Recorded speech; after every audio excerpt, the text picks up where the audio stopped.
What's the best physical sensation you've ever experienced? When you and a buddy both laugh yourselves into a fit, where you simply cannot stop, and when it finally subsides, and you think you can rest your belly, one of you starts to chuckle, and boom, off you go again.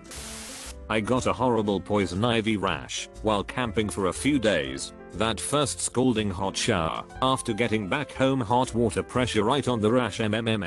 I'll be chasing that high for the rest of my life. Sleeping for 15 hours straight after not being able to sleep for 3 days. I shaved my head once, and having the wind on my scalp for the first time ever was fantastic. It doesn't go away either. Every time I shave my head I feel refreshed, and you can do that thing where you pat your head and feel the little spikes. Finally scratching my leg after my cast was taken off. Had it for 2 months in summer, it was hell. I still remember almost crying tears of joy when they took it off. Peeing after having to hold it for a while.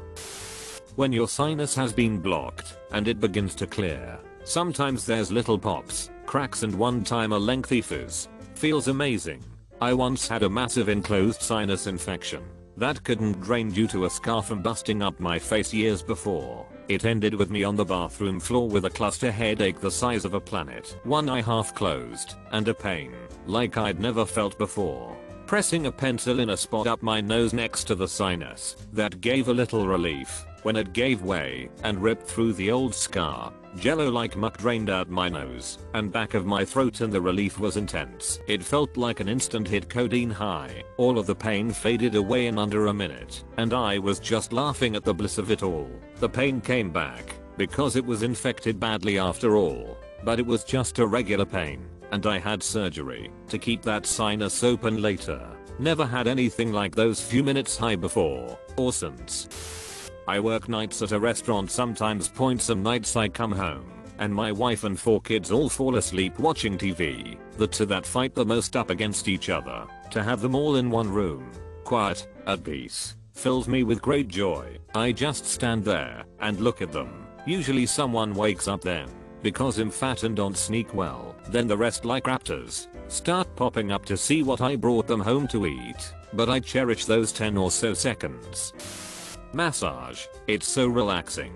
I got snowed in the Toronto airport once. After a couple of hours, I decided to treat myself to a message. The woman didn't speak great English, but I was able to communicate I wanted as much deep tissue as she could provide. I'm 6 feet 5 inches and was flying 3 days a week. I was pretty kinked up. It was soon very obvious she had those magic hands that some massage therapists have. She naturally knew where I was feeling pain, and in a very progressive manner she was relieving it. She started to work on a point in the center of my back.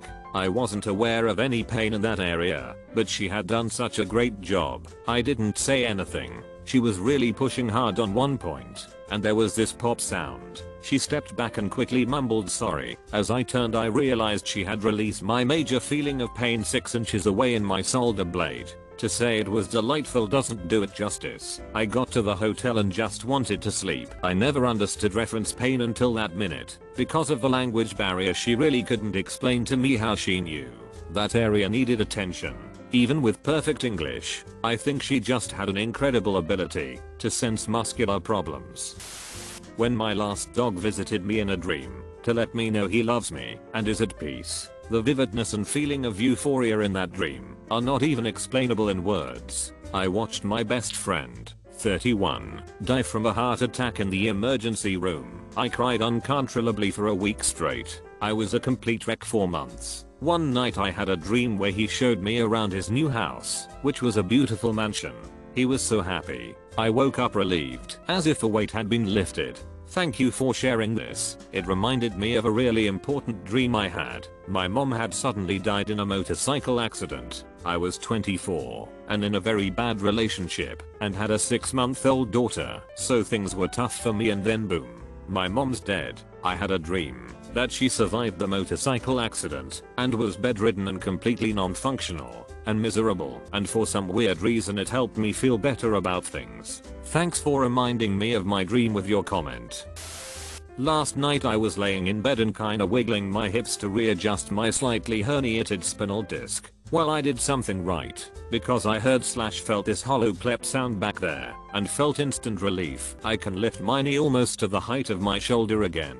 I almost forgot I had this much mobility. Mind you, I'm 40 BMI sack of lardench, but I don't live sedentary life. This backache was killing me for the past year, and now it's gone. Like, holy effing shit's finally gone. For now. Curling up under your weighted blanket after an exhausting, but pain-wise good day, when it's just slightly chilly in your room, there is no thing out there better than this. You will not be able to convince me otherwise. It's like a full body hug, but also sleep in your bed, but without other people. I don't know the technical name for it, and have only ever ran into a couple in my lifetime.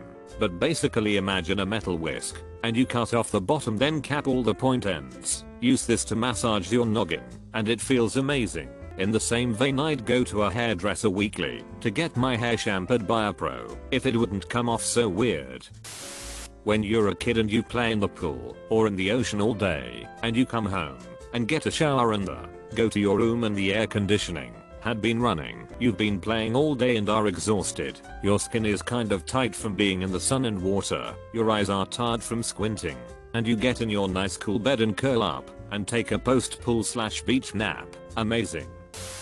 Being at a live show of your favorite musicians, extremely surreal. After being very sick for a month, my eustachian tubes reopened. It was literally orgasmic. Q-tips in my ears after a long hot shower. I don't gaff. If medical professionals say, don't stick those in your ears, like WTF else am I going to do with them? Why did they make them? To clean my keyboard. Come on now. That sensation makes my eyes roll back and my toes curl. Indescribably glorious. About 15 years ago on a plane I had an eardrum that got sucked in. It was painful and took weeks to finally feel some relief, but began to notice that my hearing was muffled in that ear. It always seemed full. No amount of trying to pop my ears worked. I was in my 30s and was fearing that because of the sucked in eardrum incident that it was causing hearing loss. For almost a decade I was leaning in with my good ear when having conversations with people. I went to my family doctor on several occasions, and each time he sent me to a hearing clinic, and each time they said things were fine. I knew that things weren't fine, and my family doctor finally sent me to an ear specialist. Specialist asked me the typical questions. I told him about the sucked in eardrum incident. He said that wouldn't have caused any hearing loss or a sense of being full after all this time. He took out his ear-looking device and looked deep in my ear. He said, "Point, looks like something is in there." I immediately thought a dead bug or something to that extent. I had an uneasy feeling in my stomach as he pulled out his long tweezers. He reached in, and I could feel he had latched onto something. He pulled out this piece of ripped off Q-tip that had a decade worth of wax buildup. He said, "This is why you don't put Q-tips in your ears." I spent a decade of my life thinking that I had hearing loss, when it was a piece of Q-tip just making a home in my ear canal.